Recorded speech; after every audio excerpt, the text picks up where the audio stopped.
It's been a pretty wild ride on this journey this adventure that I've been on since March 2016. And if you're not aware of what happened in March of 2016, I was terminated from my second executive level position in about 20 months. And I was 300 pounds. I was suicidal. I was drinking at ridiculously toxic levels. I was a physically, mentally, emotionally abusive to my family. Our house was just full of toxic chaos. And it was not, I was not living a pleasant life. And we had a good bit of money. So we thought that was everything. We were just chasing money. We were just literally just chasing money in the world. And that's the reason we moved from Baltimore to Oregon, from Oregon to St. Louis, because we were making big corporate moves.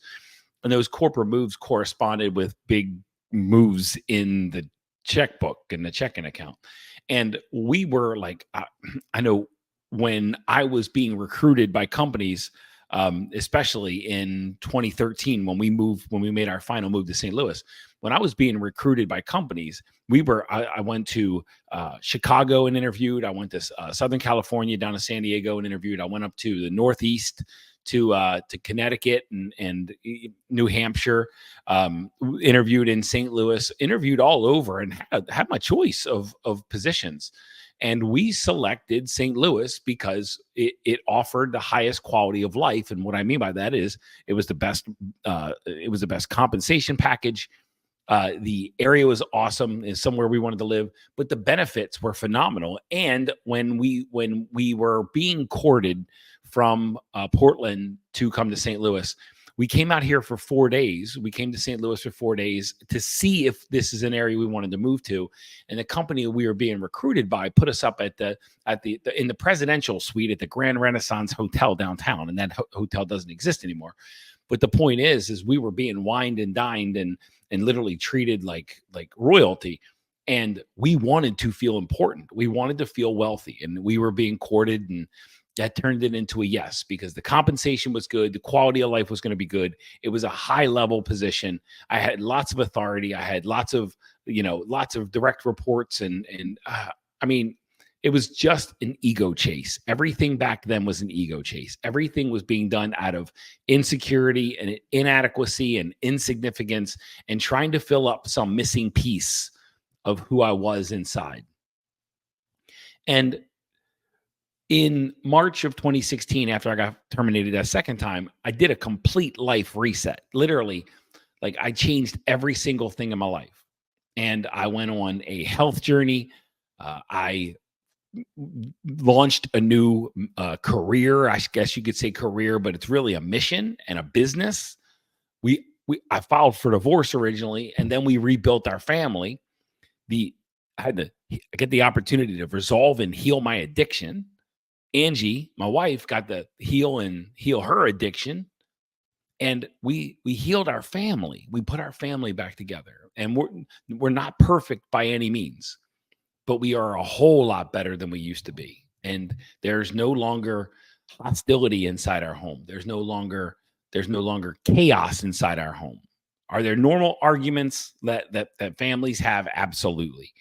But there's no longer chaos in our life. Now, in order to make a transition like that, it requires, life is a team sport. Life is it's a team game, okay? Entrepreneurism is a team game. It's a team sport. You can't do it alone, and you can't do life alone. And we were never meant to do life alone, and we were never meant to build a business alone. We were never meant to just live a life, a self-serving life of things just for ourselves. Life is a team sport. And in order to live a high quality life, we need a high quality circle and a high quality team around us. And I've done podcast episodes before where I said, I'm looking for allies, not friends. Friends will waste time with you. They'll let you hurt yourself. They'll laugh as you go in little circles. Allies will never, ever let that happen. Allies show up to encourage you and support you and inspire you and hold you accountable and continue to help you take steps forward and up in upgrading your circumstances in life. And I'm looking for allies, not for friends. I had a bunch of friends, and that's why I was 300 pounds suicidal and drinking at toxic levels.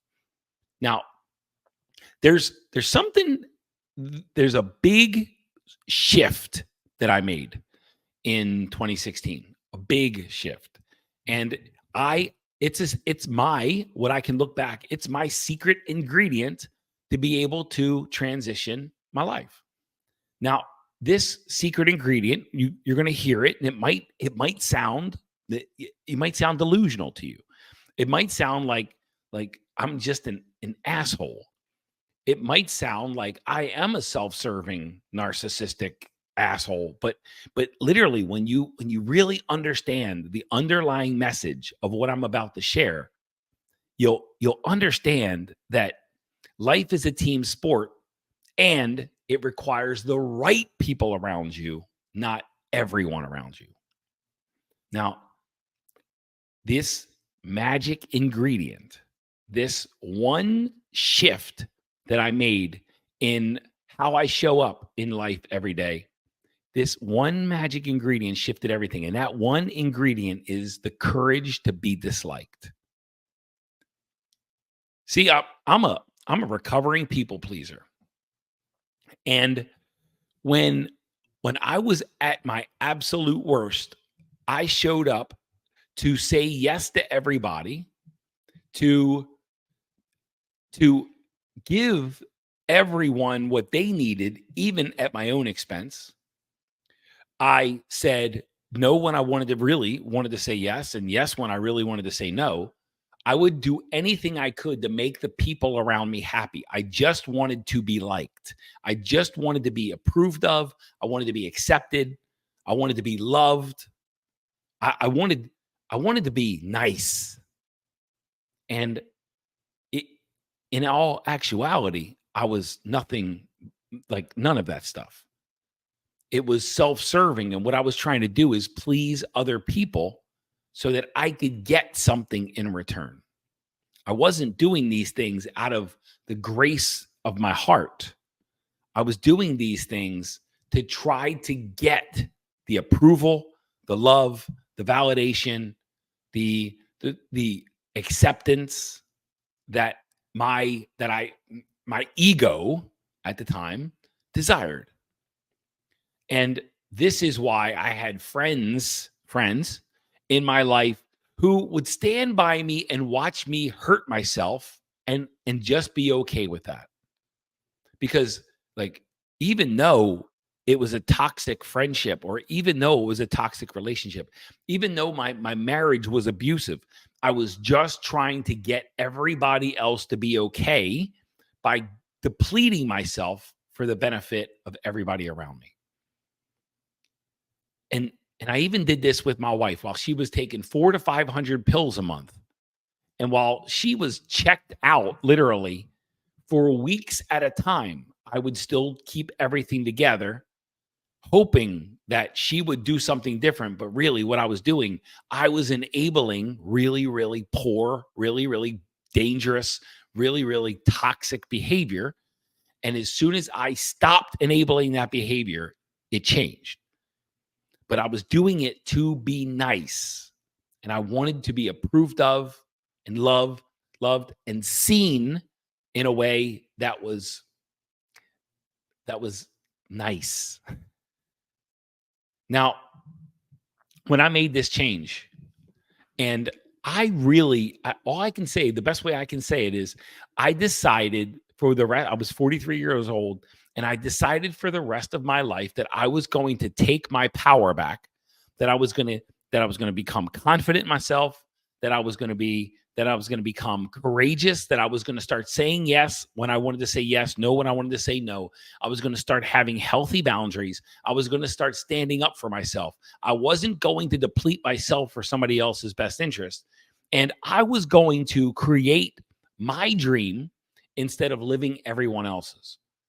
Now, when I reformulated my dream, I told my wife that I was going to start this business. And she said, "The hell you are. You need a job. We need benefits. Go back, go find a job, go get benefits, Go get 3, 4 weeks vacation a year. Go make money for this family by having a job. I don't care if you like it or not. You need a job. We need you to have a job. And my response was to file for divorce because that part was no longer like, I would not entertain that anymore. And that filing for divorce was the first time in my life I ever truly stood up for myself. In the past, I had just been a yes man. I just did what everybody told me to do. It was the conditioning and the programming of a home environment where it was chaotic from my childhood, where it was chaotic and there was constant conflict and constant arguing and constant battling about money and about time and attention and all this stuff. And it was a chaotic environment, and I just wanted everybody to be happy and stop fighting. And then I brought all that chaos into my family, and I at that time I just wanted everybody to stop fighting, and I tried to give everything to everybody so that they could be okay, in the hopes at some point that I could be okay. And the only way in reality that I could be okay was this, to decide to take back my true power, to decide for myself the life that I was going to live, to choose for myself, to put myself first, to practice healthy selfishness. I had to decide that I was no longer going to be nice. I was going to be kind, but nice meant shrinking myself for the benefit of others. And being kind meant filling myself up and serving from that place. Being nice meant telling other people what they wanted to hear. Being kind was telling other people my truth, regardless of how they perceived it. Being nice meant compromising who I was, opting out of who I was, and choosing to be who somebody else wanted me to be, when they wanted me to be, where they wanted me to be, and how they wanted me to be. And this was nice, not kind. Being kind comes at the expense of being nice. And I am no longer a nice guy. And there's an awesome book called No More Mr. Nice Guy. I would encourage everybody to go grab that book and read it, man or female. But you're going to be triggered. Everybody's triggered from that book. It's not a happy book to read all the time. You're going to be triggered, but that's the work that you get to do to stop being nice and to start becoming kind. And when we read that book in our Inner Wealth Global Inner Wealth Mastermind book study, at first, like, people were pissed and people were triggered and people hated it, especially the ladies. And then when they saw that a nice guy was just another way of saying good girl, and all it was we have been conditioned and programmed to meet other people's needs, even when it's at our own expense, to be who other people need us to be so that they can be comfortable. And we're all walking around miserable, trying to make everybody else happy, when making yourself happy is the only play where you can possibly be successful. Nobody else can make you happy. And nobody can say everything or anything that you need in order to make you happy. You get to choose whether you're happy or not, regardless of what they're saying, regardless of what they're doing, and regardless of what they're being. And of course, if there's physical abuse, then you've got to get. But the point is if it's just somebody being themselves, then you got to take responsibility over your own life and stop trying to get them to change. My wife coined a term: when you show up in a relationship and you're trying to manipulate somebody else to be somebody different than who they are through guilt and shame and anger, threats and blame, that's not a relationship. That's a manipulationship. And one of the things, the first thing that I needed to do in order to step into my power and my purpose and start to meet my true potential is develop the courage to be disliked. because there's no way I can go through life. There's no way anybody can go through life chasing to be okay or chasing to be nice and be themselves and be okay. You either have a radar dish out looking to see how to make everybody else happy, or you are yourself. And if you're just out trying to make everybody happy, you are literally compromising yourself and giving your power away, where the only thing you can do, your true responsibility in this world, is to be you shamelessly without compromise. But sometimes we like to think, for whatever reason, that if I'm the fullest expression of myself, then I'll hurt people and I'll be selfish and I'll only put myself, like I'll only take care of my own needs. And it's just not true. Now, when I made that decision to file for divorce instead of shrinking again for my wife, that's when we started to put our marriage back together. And I no longer shrank and I no longer compromised myself. But I made this pivot. And I was a good little boy. I would go to work and I really didn't have a social media presence and I would keep my voice down and I didn't do a whole lot in the world. I wasn't seen very much and I wasn't heard very much and nobody knew who I was outside of the plant that I worked in. But but when I started this journey of the self-mastery journey and then this coaching and speaking and authorship and podcasting journey, I started speaking out. And I started speaking up and I started showing up and I started sharing who I truly was. And you know what? You know what I found? That when you speak your truth, not everyone will agree. When you show up as yourself with your preferences and speak your preferences, speak your truth, when you speak what you believe and what you feel strongly and passionately about, there's going to be other people that are in direct conflict. And I don't care who you are and what you believe. No matter what you believe, there will be people in this world who disagree with you. And there's no way to share who you truly are with the world and to get everybody to agree. And when I started this journey and I started sharing on social media and Facebook and you know TikTok and Instagram before they were really relevant, but Facebook was, when I really started sharing myself on social media. I literally had people, who the fuck you think you are sharing this stuff? Who do you think you are? Like who dubbed you? Who made you like important, significant? Who made you who who gave you a license to talk on the things that you're talking about? You know what? I never needed anybody's permission, but people kept coming back to my Facebook page, and in some cases, they started criticizing, they started tearing me down, they started naysaying the things, the truths that were my truths that I felt strongly about, that I felt passionately about. They started tearing and naysaying those on my platform, and my algorithm started taking off, and I started getting more visibility. Now, you're in order to be yourself, there are going to be, since there's over 8 billion people in this world, when you are truly yourself, there will be people who are triggered by you just because you are you.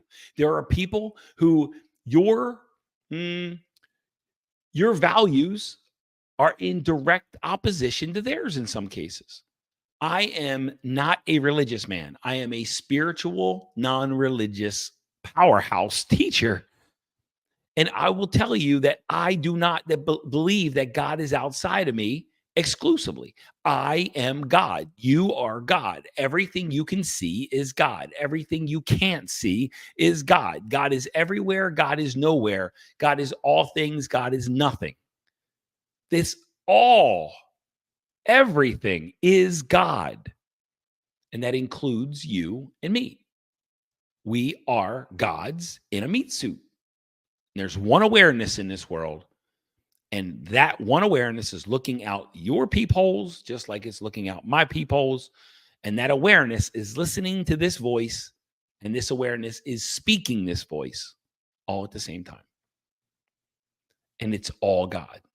So I stopped worshiping God and I started realizing and allowing God into my body, into my mind, into my realizing that my soul is the essence of God.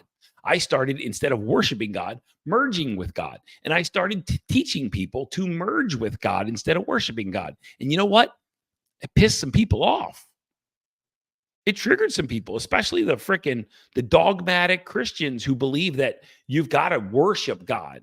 Especially people that believe that they are this little helpless fucking victim in this world, and God outside of them is their puppet master in control of all things, and that God answers some questions or some prayers and doesn't answer other prayers. No, I don't believe any of that. So when I started sharing that truth, there were people who turned off the podcast. There were people that tried to tear me down on my social media. There are people that like freaking formed judgment and opinions against me. And that's where the courage to be disliked really, really came in handy and took effect.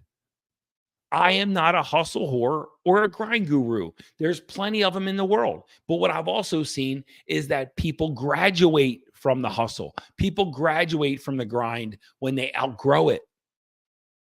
And you always outgrow it. And when you do outgrow it, and you're ready to really embrace ease and joy and peace and love, there will be somebody outside of you that calls you motherfucking lazy, because they see inaction as laziness. They see lack of hustle and lack of grind as laziness. That's a value misalignment. When you talk about life, when I talk about life does not need to be hard. We make really, really easy things hard, and we make today harder so tomorrow can be easier. There's people that want life to be hard, that make life hard, and they're in direct opposition with what they say. So they're going to find a way to be in conflict with me. They don't want to agree with me. But that doesn't mean I shouldn't speak my truth. That doesn't mean I shouldn't be me. That doesn't mean that I shouldn't open up my mouth and speak my perspective, my philosophy, and my basis of truth in the world. Because no matter who you are, no matter what you do, and no matter what you have, there's going to be somebody who disagrees with you. And the courage to be disliked is a superpower when it comes to living a truly authentic life according to your own values, your own compass, and your own inner guide, your soul that knows what it's here to experience. And listen, I'm gonna wrap this up and say, when you finally stop chasing being liked, that's when you'll truly find the people who love you. And when you speak your truth and you finally get all the people who disagree with you to move aside, there'll be a few left that absolutely adore you. But without getting the other people out of the way, you'll never find those people. And you can only find them by showing up and shouting your truth and standing up for what you believe and expressing what you believe and being the fullest expression of yourself. Even if that includes family, get them to go away if they're in direct conflict with it. If they disagree and they actively fight you, they're no longer adding value in your life. If they get in the way of your peace, if they get in the way of your prosperity, if they get in the way of your joy, if they create chaos, if they create struggle, if they create drama in your life, they are not an ally. They are just, I don't know. I don't even know if they're friends or family. But you've got to speak who you are. You've got to speak your truth. Get those people to speak up who agree with you, and get those people to speak up who don't agree with you. Discern between them. Get the ones out of your life who are no longer value aligned, and get to the ones who really, really connect with you. And that's where you'll find the people who truly have a meaningful part in your life. And those are the ones that you'll love deepest, you'll love hardest, and they'll love you deep and they'll love you hard. And in order to get to those people, you got to stop chasing being liked. And you've got to start embracing being loved. But you'll be loved by few, and you only need those people. Guys, the courage to be disliked is a superpower. I would encourage you to embrace it, because it sure has changed my life. And the more courage I get to be disliked, the richer my life gets. Not trying to be an asshole, but just trying to be and being myself, and letting the people who are no longer valuable assets in my life, let them show themselves. But you can't do that by shrinking your truth and hiding away. I love you guys. See you next week.